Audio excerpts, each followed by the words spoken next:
Today, what can we do for the growth of the kingdom of God?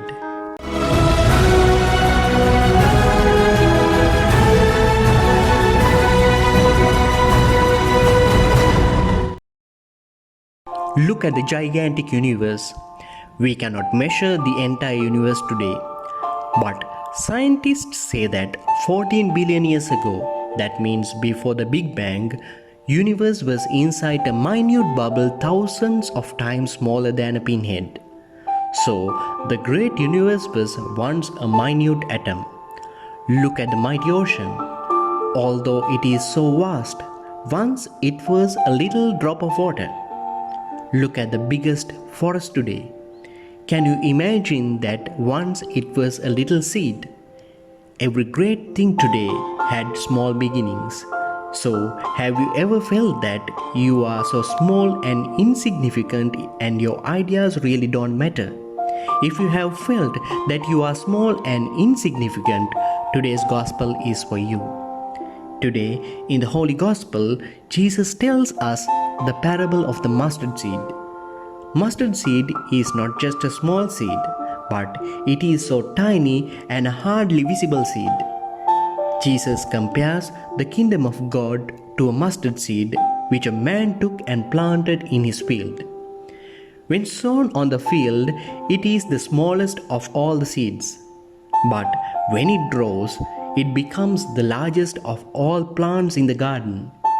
In the same manner, kingdom of God is filled with multitudes of people, but it started in a very little scale. How insignificant and small were the beginnings of the kingdom which Jesus inaugurated.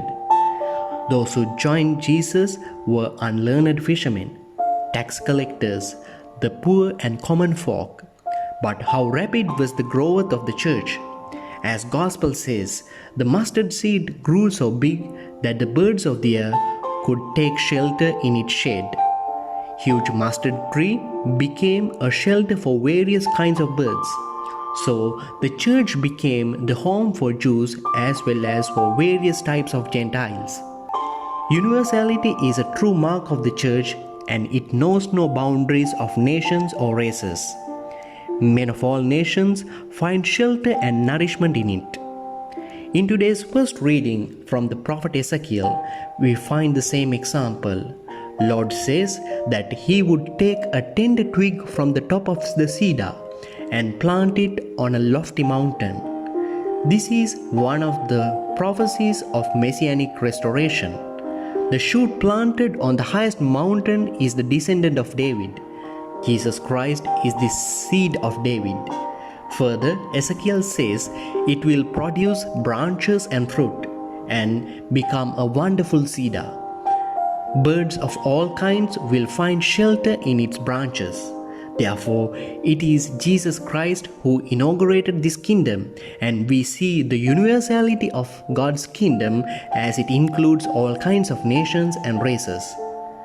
One of the most beautiful things in the kingdom of God is God can work with the smallest of things to build them into the biggest.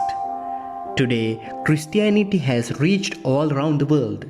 God takes small beginnings and He turns them into great endings. So, today don't underestimate the little things that God calls you to.